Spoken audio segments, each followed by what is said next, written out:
Hello, everybody. My name is Ryan McCaffrey. Welcome to Ride the Lightning, the unofficial Tesla Motors Podcast, the premiere episode, episode 1 for August 2nd, 2015. This is going to be a new podcast about all things Tesla. Why am I doing this? Who am I? We'll get to all that sort of at the end. But a little quick introduction about who I am and why I wanted to do this. I mean, really, for me, I love Tesla. I absolutely am just in love with what they're doing and how they're doing it. It's all hugely exciting to me. They are a car company that is making cars in a different and better way, in a almost iconoclastic way. And there's something about that I really gravitate towards. I've loved cars all my life. My dad used to bring me Matchbox cars or Hot Wheels cars home from work. Every so often he'd come home from work and here you go, son. I had a whole hope chest full of cars. I've always loved cars. I got my dream car back when I was in college, which is a DeLorean. I had a 1982 DeLorean, which I had for over 12 years. That's a story for another podcast. But so as you can see, I'm drawn to these cars and car companies that tend to do things against the grain, but try to do them in a different and a better way. And Tesla, as we've all seen, is just succeeding just more than I think anyone could have ever hoped. What they're up to is fantastic. And, for me, I wanted to do this podcast because not only I love podcasting, I love radio, and I would have gone into radio out of college had I not been lucky enough to land my other dream job, which is working in video game media. If you happen to know me, you already know that, but my day job, I am the executive editor at IGN.com, which is a video game entertainment and tech website. And in fact, I've reviewed the Model S twice. I managed to successfully convince the powers that be at Tesla, the PR team, that, hey, we do cover tech at IGN, which we in fact do. We cover a lot of smartphones and computer stuff. And of course, the Model S is technology. It's technology on four wheels. The entire car is technology. You can't separate them. The car is the tech and the tech is the car. And so I reviewed the Model S 2 years ago, and I just completely was in awe of living with it. My cousin in Arizona was on the list, the reservation list before the car had come out. He and I went down to the Santana Row store here in the Bay Area and drove it. We each drove it before the car even came out back in 2012 now. And then I reviewed the car again. With all the advancements that Tesla has been making, I reached out again to Tesla to try and convince them, hey, it'd be cool to do another sort of tech-oriented review because I'm not a car reviewer. That's not what I do by day. I mean, I review video games and cover video games, and they're not quite overlapping much. So I sort of oriented my review in more of a tech fashion. Like, if you're a tech fiend, a fan of technology, you always have to have the latest and greatest thing. I wanted to approach my Tesla Model S review from that perspective. And so I actually just this past month in July reviewed the P85D, which I found hilarious because not more than 2 weeks or 3 weeks after Elon Musk and Tesla announced the P90D and Ludicrous Mode, after I just got done writing a review about the P85D and Insane Mode. And we'll get to that. But a couple of quick other housekeeping notes before we dive in. I want this show to be for Tesla enthusiasts by a Tesla enthusiast, and that's me. So, there's not going to be a lot of explaining new terms or things. This show is for people like me who are already Tesla enthusiasts, people that really just are in love with the technology, in love with what the company's doing, in love with the cars, the vehicles. And so that is my goal, is to make a show for Tesla enthusiasts. Maybe you're an owner, maybe you're not. I'm actually not. I cannot afford a Model S. I am in the extremely large pool of people that is waiting for the Model 3. I'm going to try and be as close to the front of the line for Model 3 as I possibly can. I've already been saving up for it. But yeah, Model S is just a bit out of my reach. So, and maybe that will turn some people off to this show. It's like, well, he doesn't own a Model S. Why should I listen to anything he has to say? Well, that's totally fair. But I hope that you'll give this show a shot if you are a Tesla fan, a Tesla enthusiast, a Tesla owner, and maybe you'll like what you hear. I mean, I want to, we'll recap the news. We'll get into some analysis because, you can ask my wife, you can ask my family members. Most of what I talk about in my free time is Tesla. So I thought this would be a good outlet to just come on the air.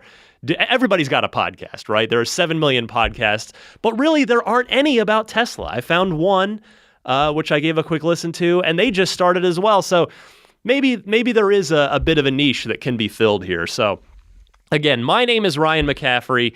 Welcome to Ride the Lightning, the unofficial Tesla Motors podcast, the premiere episode, episode 1.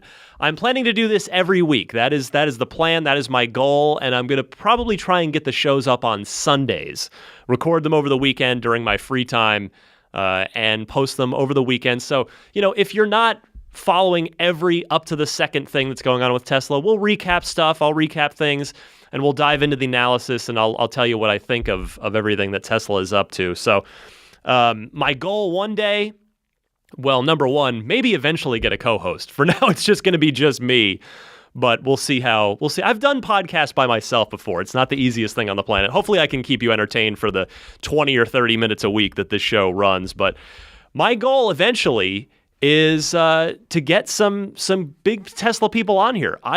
The pipe dream would be to get an interview with Elon Musk on this show. I know many of you are probably listening to that laughing hysterically right now, and maybe justifiably so, but in my day job at IGN, I do a lot of really in-depth developer interviews. It's something I really enjoy doing because there's so many great human stories out there in any field, in the game world, and certainly with Tesla. So I would love to sit down with Elon sometime, maybe with JB, with Franz. I would love to sit down with all these guys, but you got to start somewhere, and you got to start here at episode 1.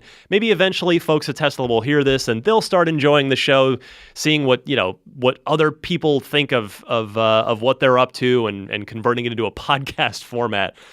And I say one more thing before we get into the news from this past week. Your ideas, your feedback is welcome. I absolutely welcome it. I've been doing podcasts for a long time. I've done almost 500 podcasts. I started podcasting back in 2006, back at Official Xbox magazine. I started a show there for all things Xbox, and I do a show now here at IGN called Podcast Unlocked, which if you're an Xbox fan, hopefully you've checked it out before. But I've got a lot of podcasting under my belt, but never a Tesla show. All I do is talk about it in my free time. So I've got a format here I'm gonna play with. I'll tweak it, I'll massage it, try to improve it. But again, I welcome your feedback. The email address that you're welcome to email me anytime is teslapodcast@gmail.com. And with that, we'll be right back, and then we'll recap the week's Tesla news.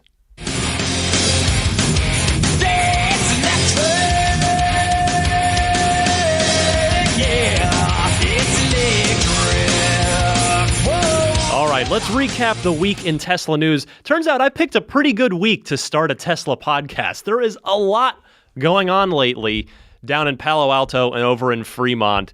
And I start with Elon announcing the Model S referral program. Between now and Halloween, new owners who place new orders, will get $1,000 off their car if they use a referral link provided to them by an existing owner, and that existing owner, the referring owner, gets a $1,000 credit that they can use on purchasing accessories. Maybe you've got your eye on a center console, or on service, your annual service. Maybe it's a tire alignment, a tire change, rotation, or you're doing your annual battery checkup, whatever the case may be. This is a very, very interesting move by Elon. The first person to 10 referrals, who gets 10 people to buy a car in their name, gets a free, fully loaded Founder Series Model X. Wow. So at that point, you're not only adding another Tesla vehicle to your family, but maybe you even already have a place on the Model X reservation list, you are jumping the line. You are jumping to the absolute front of the line. The Founder Series cars, of course, you'll remember from the Roadster and Model S days, are the first to come off the line. And they'll be followed by the Signature Series and then general production.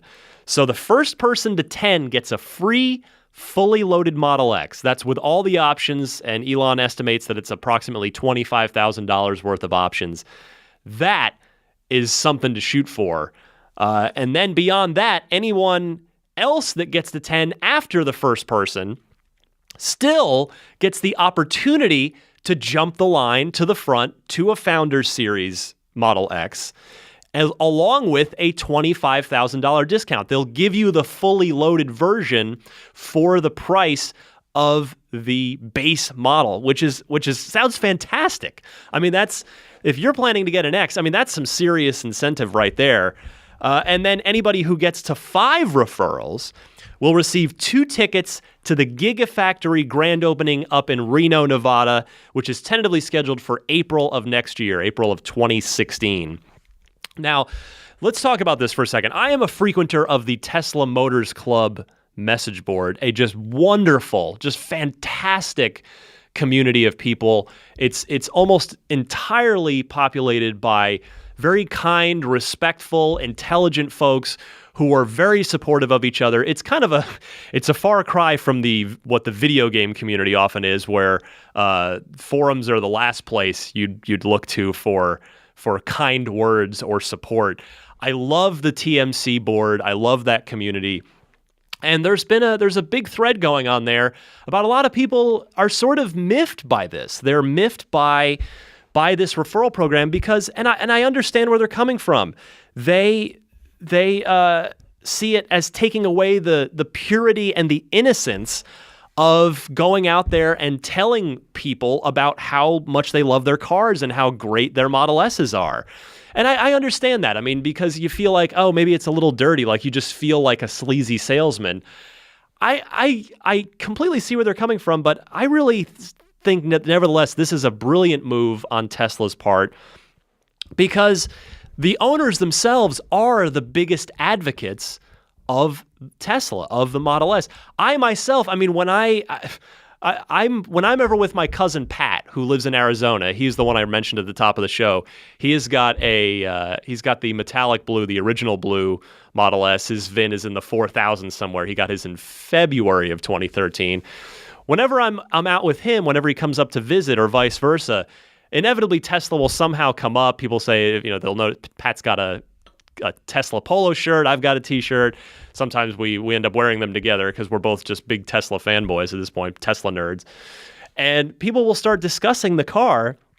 And I find myself like it really is sort of an educational process. You get excited about telling people about the car because, of course, Tesla does no advertising. They don't do any marketing. They don't need to yet. They've got enough of a backlog. They've got enough of demand where the word of mouth takes care of business on its own. But what that results in, and I've seen it firsthand a million times, is a lot of people either still don't know what Tesla is, or they have a lot of questions. They're maybe misunderstood about some things. And having owned a DeLorean, it's completely familiar to me because with a DeLorean, while it's not a new car, it is a rare car, and it's one everybody knows from Back to the Future. But inevitably, anytime I'd stop for gas or I'd be at a car show or even just getting out running errands, people would always I always said I should have typed up an FAQ, a DeLorean FAQ, which I never did because I just actually enjoyed just talking to people and is that aluminum? No. Is John DeLorean still in jail? No. Did he actually traffic cocaine? No. What kind of engine's in that thing? Volt PRV6 sourced by Volvo. All these questions. Because people, they know of it, but they don't know everything about it. And because DeLorean has been gone for 30 years, these questions are not readily available and answerable. And it's a similar problem, although obviously with a different timeline with Tesla, where they are here, they're relevant, they're in the now, but because they don't actively put the word out, there's sort of this almost mystique or aura about Tesla, and which comes with a lot of sometimes confusion. I don't necessarily mean confusion with a negative connotation, but confusion in the just sort of people just don't know. They don't have the full, like, oh, are those, do they have, or is it a hybrid? No. Is it, how long does it take to charge? And this question and that question. And so the owners themselves are the biggest advocates because, I've lived with a Tesla long enough, even in my brief experience of either driving my cousin Pat's car or in my 2 review experiences with reviewing the P85 and then the P85D. I had the car for, I believe, 3 days each time. And I got used to that car very, very quickly. And when I had to go back to my old ICE, my Infinity, it's just like, oh man, you mean I can't just get out and walk away, and it doesn't just unlock when I approach it, and I have to push a clutch in and turn a key and this and that. And so I think this is a smart move, this referral thing, because you're just incentivizing the company's biggest advocates, which are the customers, even more to be out there. I don't think it necessarily turns them into salesmen, but it might incentivize someone a little bit more to, if they're talking to somebody about the car, just say, to spend a couple extra minutes with them. And then you say, hey, well, here's my referral link. If you end up buying one, here, you'll get $1,000 off your car and I'll get a $1,000 credit for me. So I think this is an extremely intelligent move on Tesla's part. Again, it's free marketing. This is them actually doing some marketing without having to spend a dime on it. So I suspect someone is going to get to 10 referrals very quickly. In fact, I'll bet it happens by next week, if not, this is, again, August 2nd. I'll bet by mid-August we've got a winner and somebody's going to have themselves a free, fully loaded Model X. But the only thing I'm really disappointed about with this, I guess I understand on Tesla's part, but I think they could have done something to accommodate, is what about people like me? Because a fully loaded Founder Series Model X will no doubt find a happy home, whoever gets that car. But I can sit here and honestly say there's no one who would appreciate it and treasure it more than someone like me or my fellow, not quite upper class income folks who can't afford the S, who can't afford the X, who are waiting for the 3. I would give my most useless toe. Maybe that's one of the second one from the right, whatever. Or if I could get into a fully loaded Founder Series, P90D Model X, in 2 months, that would be amazing. So I wish that Tesla had, I wish you could go on their website and register, even if you're not an owner, and register for your own referral code. Not that I necessarily am going to be pounding the pavement and going out there and actively becoming a salesman. I have a day job, but I definitely influenced my cousin Pat to get his because I just started talking about it. And I'll tell you at the end of the show how I originally came to find Tesla. Again, I wanted to get the show going right away and not bore you too much about who I am, because what the show is about Tesla, not about me. But I wish there were a way for non-owners to participate in this, because I definitely have influenced a couple of sales. I know that much. I'm not saying I'd get to 10. I'm not saying it would be me, but I feel like not that the winner won't be very appreciative, but the winner is automatically going to be someone that has a second Tesla that's already experiences the joy on a daily basis. I wish there were a way for people like me who are we're the kids with our faces pressed against the glass going, oh, cool, I wish that could be me. We're the ones that would really just appreciate and savor it the most. I wish we could get in on this, but alas, it seems it is not to be. Next up in the week's recap of Tesla news, mentioned it at the top of the show a little bit, but Ludicrous Mode. Technically, this didn't happen this week. It happened slightly beforehand, but I wanted to talk about Ludicrous Mode because I have a theory about Ludicrous Mode, and that's only somewhat. It's not completely it's sort of a side tangent thing, but I thought it would be interesting to bring up. And that's so Ludicrous Mode, of course, if you haven't heard, I'm sure you have by now, it went viral pretty quick. It was trending on Twitter immediately when it was announced.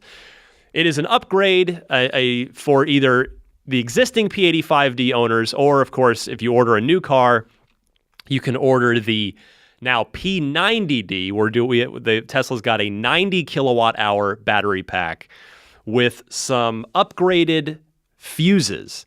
They've physically upgraded the hardware in addition to having a few more cells in the pack.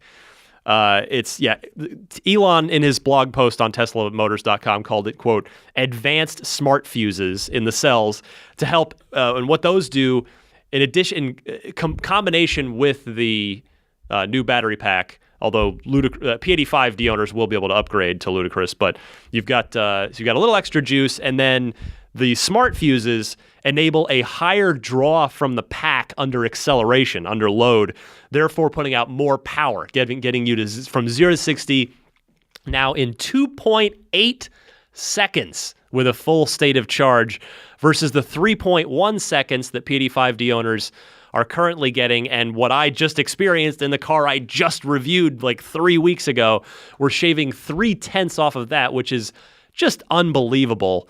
The car is now able to draw 1,500 amps from the pack versus 1,300, which is just enabling that extra jolt of energy to get the car to 60 miles an hour a bit quicker from a standstill. And what I wanted to say about Ludicrous Mode, what I really think it means, besides the fact that it's just another feather in the cap of Tesla of moving its way up the all-time quickest car, all-time 0 to 60 list. But here's what I think is really going on with Ludicrous Mode, because there's no need for Ludicrous Mode. Elon sort of said when Insane Mode was announced, less than a year ago, by the way, that it was really all about the all-wheel drive, the dual motor configuration was about traction in cold weather. That was something Tesla felt like they really needed with the cars. Because, again, I've driven a P85 a number of times, and yeah, if you take a corner under full acceleration, you can skirt the back end out a little bit. You can feel it start to want to break away. And if you've driven one of the D cars, in my case, I've driven the P85D, you couldn't flip that car with a spatula. It is sticks to the road like my friend Randall Brown of a DeLorean owner friend of mine says, sticks to the road like grim death. You cannot flip that car over. You cannot get the back end to break away. The traction is incredible. And so the dual motor configuration was originally intended for cold weather traction, for cold weather performance. And in real world results have borne that out. And of course, the acceleration, Elon said, was sort of a happy accident, a happy byproduct. And so Ludicrous Mode, to me, it says this. I think that Elon Musk is tired of waiting for other car companies to voluntarily build electric cars and get electric cars into the mainstream, which of course is his ultimate goal with Tesla. He said it from day one that the point of Tesla is to advance the mass marketness, is to just get electric cars into the masses and accelerate the extinction of fossil fuel powered cars from the road. When Model S won the Motor Trend Car of the Year award unanimously in 2012, Elon said in his acceptance speech, and I quote, "I hope that other automakers will copy us and follow through and do electric cars with more vigor." Now, I can't imagine that any Motor Trend Car of the Year award winner has ever said, "I hope people copy what we're doing." No, because of course most car companies, you want to be doing your own thing. But the whole point of Tesla, as Elon has said many times, is to advance electric cars into the mass market. And so what happened is nothing happened. After Elon said that, it's been now over 2 years since that Car of the Year award. It's getting closer to 3, 2.5, coming up on 3. we really have. Chevy says they're going to make the Bolt get the Bolt out around the same time as Model 3, assuming Model 3 stays on time, which is a large assumption given the one thing Tesla's never been good at is timelines. But, a lot of people are skeptical of if Chevy can get a 200-mile mass-produced electric vehicle out, for $35,000 out on the road at the same time or before Tesla does, given the fact that Tesla needs to build a gigafactory to get the battery supply. But anyway, back to my original point about Ludicrous Mode is that I think Ludicrous Mode exists because Elon has tried to invite people to voluntarily make electric cars. He said, "I hope people copy us" in his Car of the Year acceptance speech. And then he, of course, opened the patents. He opened Tesla's patents and said, let's go. Anybody that wants to make electric cars, go for it. You can use our patents to do it. And nobody has done it because, of course, the car business is a healthy business. These guys that sit on boards and they're not interested in spending hundreds of millions of dollars on R&D and disrupting, and deviating from the norm. They're just content. They want to sit back and just take the easiest road they can and let the profits come in. And, from a business sense, you understand that, but I would understand Elon's frustration. So what I think is happening with Ludicrous is that Elon Musk is saying, screw this. I tried to be nice about this. I said, come and copy us when we won Car of the Year. And then I opened my patents and still nobody's building electric cars. So I think Ludicrous is Elon saying, fine, if you're not going to do this yourselves, I'm going to beat you so badly. I'm going to embarrass you until you get to the point where you have to build an electric car to keep up with me because my cars will be outperforming you. They'll be safer than your cars. They'll be greener than your cars. They'll be cheaper to operate and maintain than your cars. That's what I think is really going on with Ludicrous Mode with the P90D. It's Elon saying, enough is enough. I've tried to be nice. Now I'm just going to embarrass everyone and get electric cars on the road. And I applaud him for that. I think that's fantastic. And as a side note, I would like to just say bravo to Tesla on the Spaceballs reference with ludicrous speed, which Elon referenced again in the statement that he gave after the announcement when he said, "Oh, look for maximum plaid mode in our next generation Roadster in about 4 years," which of course is the final speed in Spaceballs. Pardon me. So this is not a surprise coming from a company who puts sound systems that go up to 11 volume in their cars. But I just love that Tesla's got a sense of humor. They don't take themselves too seriously. They have fun with the car. And that really just comes through in really from top to bottom, the entire Tesla experience. You can sense that. And so I love it.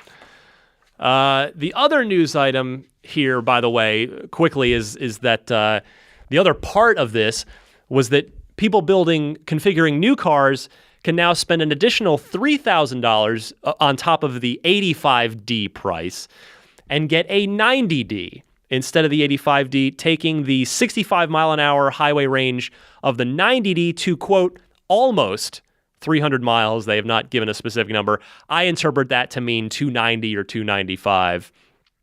I think more range is always good. It's not a bad thing. Elon even said, though, hey, don't upgrade your battery for this. We're going to continue to advance our batteries by about 5 to 10% capacity and range every couple years. So he said you probably shouldn't buy this unless you were on the extreme edge case of people who are driving their cars enough every day where these extra 20 or so miles would make a difference to you. But I suspect $3,000 is not a lot. When if you're ordering an 85D, you're already with options. You're right around the $100,000 mark. And so I suspect for just another $3,000, they're going to get a lot of people checking that 90D box. So just, again, the car continues to get better and better. Moving on to the next news item, LTE. Of course, 4G LTE, people have been looking for it in the Model S since the car came out. I mean, the cars have all been equipped with 3G for its always-on data connection since the car released. And for me, in my experience with the car, I've called it out in both of my reviews, actually. I think it's one of the very few areas where the Model S is not up to par. The songs can be a little bit slow to load in sometimes on Slacker, especially if you have just like one or two bars. And really, it's most noticeable when you're using Google Maps. When you're using your navigation, the maps can take a long time to draw in because of that slow data connection. And back in June, it was observed by some users on the TMC forum that 4G LTE had started to sneak into the car, some of the newest build cars, without Tesla telling anyone, which of course they do this every single week, where they're always advancing the car. As you know, they don't wait for model years. The car is new and different. If you order a Model S today, it's very different than somebody who ordered a car a month ago, and it'll be different still from someone who orders a Model S in another month or two from now. And that's part of what's awesome about this company, is that they are building cars to build better cars, not to maximize profits and wait till, it's August or September. I guess we can roll out the 2016 model and implement those improvements that we've had ready to go for 8 months. So the LTE's upgrade the LTE chips are starting to get into the new cars. And according to TMC member JB Carioca, he claims he has a service appointment scheduled for mid-August to upgrade his existing 3G chip into an LTE chip for just $500. And that sounds like a very, very reasonable amount of money. I mean, that's a little bit. That's probably an hour's worth of time. I don't know what Tesla charges per hour, depending on which Tesla service center you're at. And then you figure a couple $100, $200 or $300 for the part itself. I mean, $500 sounds very reasonable for an upgrade that's going to improve. Just the data's always on, so that seems like a very smart upgrade, and one that's reasonably priced. So I tip my hat to Tesla on that. I think they're going to see a lot of takers on that. So if you're an existing Model S owner, and you may want to inquire with your local service center to see about a 4G LTE upgrade. A couple more things on the list here before I get out of here for episode 1. Little segment, just want to call the Model X Countdown. Figure I'll be talking something about Model X every week. Kind of covered this earlier with the referral program, but Elon continues to reiterate at every opportunity, because he's asked nearly any time he speaks publicly now what's going on with Model X. Is it still on time? He continues to emphasize that, yes, it is due to get into the first few owners' hands, presumably the Founder Series cars, and maybe the first couple SIGs, I don't know, around the end of September, which is in less than 2 months from now. So we're finally getting there. For now, the test mules continue to be spotted on a regular basis, particularly here on Tesla's home turf in the San Francisco Bay Area. There is a very, very long thread on TMC, which has new pictures almost daily of people catching the Model X mules out in the wild. Most of them are covered, just painted entirely black, with sort of as much of that black camouflaging body lines and style lines and other things as possible. We've seen, there's some great analysis going on about, is the X going to have a new, more advanced camera sensor array than what the Model S's have been shipping with since last fall for autopilot stuff? We have now confirmed via these mule sightings that an auto-rising spoiler to enhance downforce, that is confirmed. That many of the mules have been photographed with the spoiler up, and this is seemingly Tesla's way of keeping the aerodynamics as good as they can be at speed, since, of course, the X is not only heavier than the Model S, but also taller. So it's certainly not quite going to have the same super low drag coefficient that the S has. So look for, and I would suspect that spoiler is going to be a standard feature, but I guess we won't quite know here for another month or two. We don't know when the design studio is coming. It's got to be soon. But that is your Model X countdown report as we get closer and closer to the long-awaited release of Model X. I know some of you out there have been on the waiting list for 3 years. I saw the Model X prototype, the original sort of champagne-colored prototype, down in the Santana Row store in San Jose. Gosh, it must have been probably about 3 years ago now. I feel like it was around early 2012. So if you're on the list, it's getting closer. Can't wait to see what the pricing and options. Elon has promised that there are features in the Model X that he has not revealed, that he is waiting until the car is out for them to be discovered. A lot of speculation of, are those sort of auto swiveling captain's chairs that when you open the Falcon Wing door in the rear, do those outermost seats turn to face you so you can load in easier? We shall see. But that is what's going on with the Model X this week. And another little segment I want to call the Model 3 Minute, which of course is most interesting to me because that's what I am saving up for. That's the car that I can afford, that I can't wait for. Nothing really new to report, but the thing I wanted to talk about in relation to the Model 3 real quick is what the Ludicrous Mode announcement means for Model 3. Because again, this is the stuff that occupies my brain in my free time. I walk my dog, my 8-year-old boxer Maggie, and I can't help but think, like, I just daydream about having a Tesla. That's what I do. I'm nuts about it. It's the same thing happened to me when I was obsessed with the DeLorean before I got my DeLorean. It's all I thought about in my free time all the time. And now I've got that Tesla bug as well. And I just think about Model 3, and the Ludicrous Mode got me thinking. The announcement of Ludicrous Mode got me thinking, what in the world is the Model 3 performance version, presumably a dual motor car as well? Let's just call it the P3D, even though, it's 3 isn't the kilowatt hour rating of the battery pack. But for the sake of argument, for just simplicity's sake, let's just call it the P3D. What is the P3D going to be capable of? You look at Ludicrous Mode. I mean, if you had asked me 2 years ago what I thought the P3D, well, of course, back then there was no D, but what I thought the performance Model 3 might be capable of, I would look at the P85, which is a 4.2 second car to 60 miles an hour.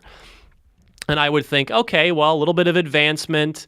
You figure it'll probably be about on par with the S, because you look at the BMW, the M3 is as quick, or actually quicker to 60 than the 7 Series or 5 Series, the M's there. So it's like, well, what's if I'm saving up for a Model 3 and I'm going to hopefully do everything I can, save up enough money to get the performance model, what is that car going to be capable of? And a couple of years ago, I said, well, okay, probably low 4s, like maybe around 4 seconds, maybe high 3s if I'm lucky, because the Model S, the P85, was 4.2 seconds. But now with first Insane Mode and now Ludicrous Mode, it just look how quickly Tesla is advancing. Again, I mentioned earlier how they're not waiting around for model years. They're just continuing to push and push and push. They're not letting any potential competitors get anywhere close to them. They continue to stay well ahead of the curve. But that's the thing. It's, they are advancing so quickly. In 2 years, Tesla went from their top-of-the-line car, which my cousin Pat has, his P85, a rear-wheel drive, 4.2 second 0 to 60 P85, to now, just 2.5 years later, Tesla has a 2.8 second P90D. That's incredible progress. Now, yes, of course, the Model 3, it's a cheaper mass market car. But again, when you option it up, I have little doubt that it's going to be an absolute monster performance-wise. And that's the car that I'm saving up for. That's what I want. So I really think now, and who knows what 2 more years is going to bring, because we're looking at another 2.5, maybe 3-year wait for the first Model 3s. But you asked me today, and now a 3-second car to 60, a 3-second Model 3 is hardly out of the question. In fact, it's almost borderline expected at this point. For whenever Tesla says, here's the Model 3, here's the performance dual motor version, it's probably going to be about 3 seconds, maybe even quicker, maybe even into the high 2s. I mean, it's incredible, the progress Tesla is making. And that's kind of how I like to look at some of these announcements, is what does it mean for the future? That's what occupies my thoughts, because I'm a crazy person when it comes to all things Tesla. Because, Elon is not going to artificially limit the Model 3 performance version. He's not going to do it. He's not wired that way. He's not going to hold back and just go, well, okay, BMW's doing this, so I just have to match that. He knows he has to build a better car than what BMW or Mercedes or anyone else is building. So I have every bit of confidence that the Model 3 is going to blow away its competitors. And when I see Ludicrous Mode get announced less than a year after Insane Mode came over and came online and blew everybody away, I think the Model 3, the P3D, it's very reasonable to hope and perhaps even expect that car to be about 3 seconds, 0 to 60, maybe even quicker. All right, we'll be right back. I'll tell you a little bit more about me. If you've hung in this long, I appreciate it. Tell you sort of who I am, what my motivations are for doing this, and then I'll get on out of here. Be right back.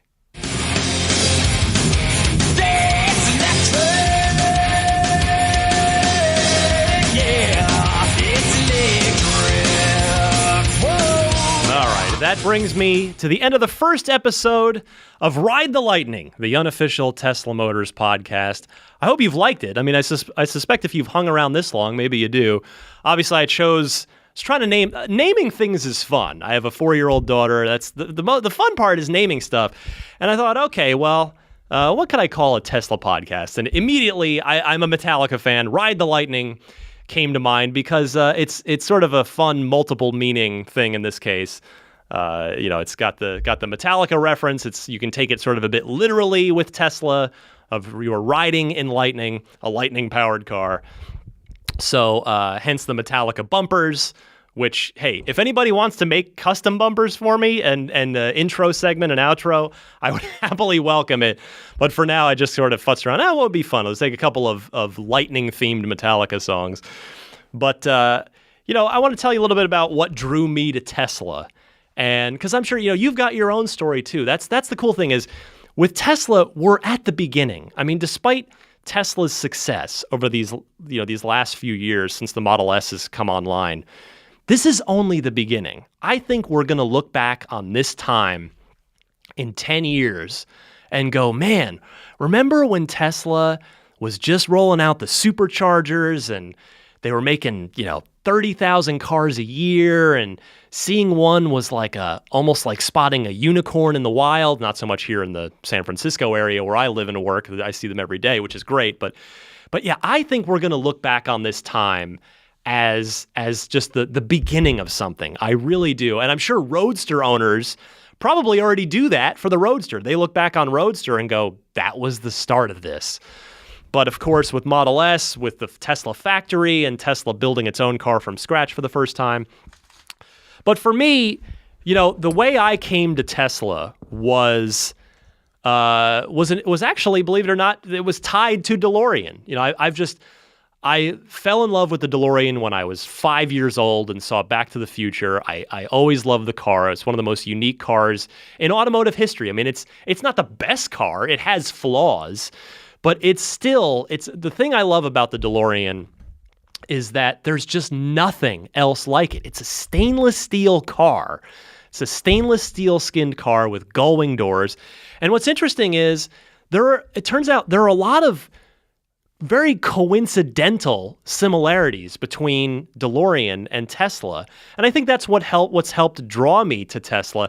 And I know Elon in the past, particularly in the very early days of Tesla, when he was still, when we weren't sure if the company was going to make it, when Model S was first coming out, where Elon really distanced himself from any DeLorean comparisons, which I understand. DeLorean, because DeLorean failed, and you don't even want to let people think that you are sort of in that same den of failure that Tucker was, and DeLorean was, and Bricklin was. But what's interesting to me is the first Tesla and the DeLorean were they both had ties to Lotus, because, of course, the Roadster was assembled by Lotus and based off of a Lotus Elise. The DeLorean had a Lotus-engineered suspension. Colin Chapman did engineering work on the suspension for the DeLorean. Both those cars were built in the UK, Ireland in the DeLorean's case, at Lotus in the UK for the Roadster's case. I know they were finished in San Carlos, I know, but the gliders most of the car was assembled by Lotus in the UK. And they're both companies started by maverick kind of guys who wanted to build a different car, and a car that they thought would be better. John DeLorean was very obsessed with safety. The original DeLorean prototype was called the DSV, which stood for DeLorean Safety Vehicle. John DeLorean wanted to put airbags into cars at GM when he was the head of Pontiac at GM before he left to found DeLorean. And the higher-ups told him no, because it would cost too much money. The DeLorean, and then, of course, the Teslas are the safest cars in the world. And, of course, John DeLorean says in his autobiography, if you ever happen to read it, he says he wanted his cars to be the gentleman's sports car, the ethical sports car, a car that would outlive its owner, similar to a Rolls-Royce. And that's what Elon is doing with Tesla. The goal is million-mile drivetrains, electric drivetrains that require very little service, cars that can last exponentially longer than ICE cars, than ICE cars now. And so there are these just fascinating weird little similarities between the cars. And even, the DeLorean, it's very famous for its gull-wing doors. There has not been a mass-produced car. Now, I know you could maybe argue the DeLorean wasn't mass-produced. It was. There were 9,000 DeLoreans approximately made, and they were the 1981 model year, which was the first full model year. They built about 6,000 of them then, and then in 82 is the year the company actually filed for bankruptcy, and then there were some 83 model years that were assembled as sort of unfinished or partially finished cars. But the DeLorean very much was mass-produced, just like Model S is. And the believe it or not, the Model X with its Falcon wing doors, they're gull wings. I know he calls them Falcon because they have that sort of extra little fold to help even minimize the external the horizontal clearance away from the car even more. But they're gull wings. The Model X will be the first mass-produced car with gull wing doors since the DeLorean. Just, again, a strange coincidence. I don't think Elon's aware of this, or even, I doubt even has ever thought about it, but they're just these strange little coincidences that have kind of helped draw me to the car. And I became aware of Tesla when the Roadsters finally first started to hit. And I found out that Tesla was local. They were right here on the peninsula in the San Francisco Bay Area, which I was living on the peninsula as well. And I actually called up the one and only Tesla, the old Menlo Park showroom, which doubled as the headquarters. Well, not the corporate headquarters, but that was where the cars were finished. The gliders came over, and then they were finished in a separate building in the back of the lot. And a very nice salesman named Mike Falcone, he replied to me, my email, after I'd gone in, and he said, sure, we can arrange to have your DeLorean Club event here, and we'll give you guys a tour, show you the finishing area. And that was, believe it or not, in my time owning a DeLorean, which was over in the Bay Area, was, about 10 years. I had the car for over 12 total before sadly having to sell it for, we were lucky enough to buy a home in San Francisco, and my wife and I had a baby, and that's, those things are higher priorities. I was very sad to see my DeLorean go. I hope to maybe get another one someday, but that's neither here nor there. But that event, the event we did at Tesla with the Northern California DeLorean Motor Club, that was the highest turnout we ever had for an event during my entire tenure of ownership in the Bay Area. We had 17 DeLoreans turn up, including people that we'd never seen before, that people that were just on our mailing list but never spoke up, never participated. People we'd never seen before and people we'd never see again. 17 DeLoreans. I have some great pictures of all 17 DeLoreans parked the same way on the back of the lot, all with the doors open. So because we have a thing, we like to take, I suspect you guys will do this with your Model X's too at some point.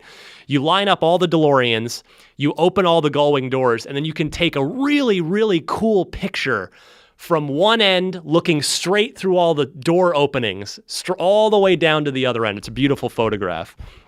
But anyway, yeah, so we had a DeLorean Club event at the original Menlo Park showroom.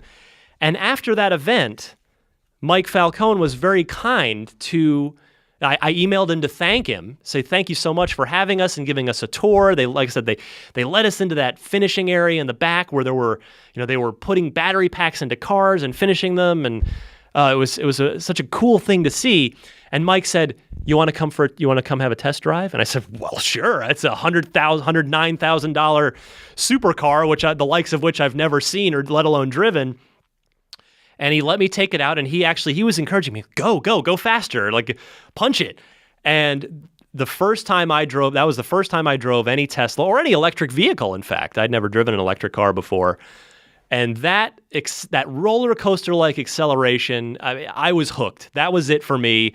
I completely fell in love with Tesla. I started following them just on a daily basis from there, on up from when they were trying to purchase a factory to build the Model S. We thought it was going to be down in Southern California, and then they got the sweetheart deal from Toyota to get NUMMI. And from the first cars, I remember the live stream in fact, just over 3 years ago, in June of 2012, where they did that live stream event where they handed the first 10 cars or so, those Founder Series cars, to the owners. Elon presented everybody with the keys at the factory, and I've had such a blast following Tesla ever since then. My wife even was super sweet to.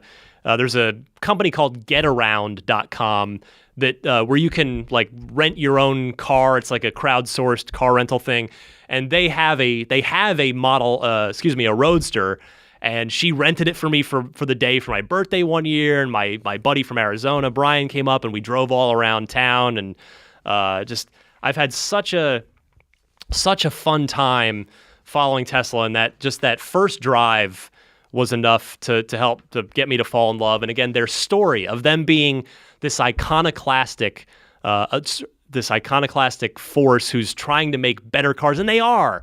And the whole automotive world's against them, but the product is too good. The NADA, the Dealers Association, other car companies, Big Oil, they've tried, but they can't stop Tesla because the product is so good. It's just amazing when you think about if Model S had been anything less than effectively the best car in the world, effectively perfect, the company probably would have sunk. The powers that be, those external forces would have found a way to destroy them. You go back to the fires, those 4 battery fires, those battery pack fires, which of course the media and the rival companies made it out to be this epidemic that if you're gonna burn in hell if you get it into a Tesla and you're in an accident. But you got a guy. What did Elon Musk do? He said, okay, we've had a couple of, he even came, I remember he had a blog post, he came out and said, well, statistically, you're like 10 times less likely to be in to have a fire in a Model S than in a gas-powered car. But of course, that doesn't stop the naysayers. But so what does he do? He solves the problem permanently. He says, I'm going to put a multi-layer titanium shield over the battery pack on every single car we build going forward, and I invite every single owner of a car we've already sold to come back for a free retrofit, a free upgrade. And guess what? There hasn't been a single peep about a fire ever since he did that because he solved the problem. The problem is over. Most car company executives, or executives in any company these days probably, would do the minimum amount, the Band-Aid fix. What's the least amount of money that I can spend on this problem to make it go away? I don't want to solve it. I just want to make it go away. And Elon is a guy who solves problems. You get to, oh, well, okay, your car's cool and all, but it still takes way longer to charge up than it does to fill up a gas tank. Really makes interstate travel pretty terrible, huh? So Elon says, okay, well, here's a battery swap station that we're thinking of rolling out that'll swap 2 batteries in the time it takes for you to fill up your 1 gas tank in an ICE car. Now, ultimately, Tesla has decided seemingly not to continue with the battery swap program, which is understandable. But I just love that Elon basically has a middle finger response anytime that these naysayers, that these doubters come up with something to try and stop Tesla or derail Tesla. And that's the difference. I mean, basically Tesla is DeLorean if DeLorean had succeeded. Because John DeLorean was a brilliant engineer. He created the Pontiac GTO. He is the inventor of the muscle car. He's the father of the muscle car era.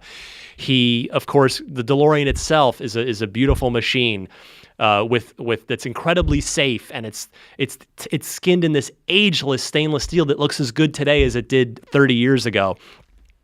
But John DeLorean, the difference is John DeLorean was a brilliant engineer who was not a good businessman. Elon Musk is a brilliant engineer, brilliant mind, who's also a brilliant businessman. And that's why Tesla has succeeded. And that's why I love rooting for them. It's like the Goonies. If you've watched the Goonies recently, the Goonies just had their 30th anniversary of the opening of that film.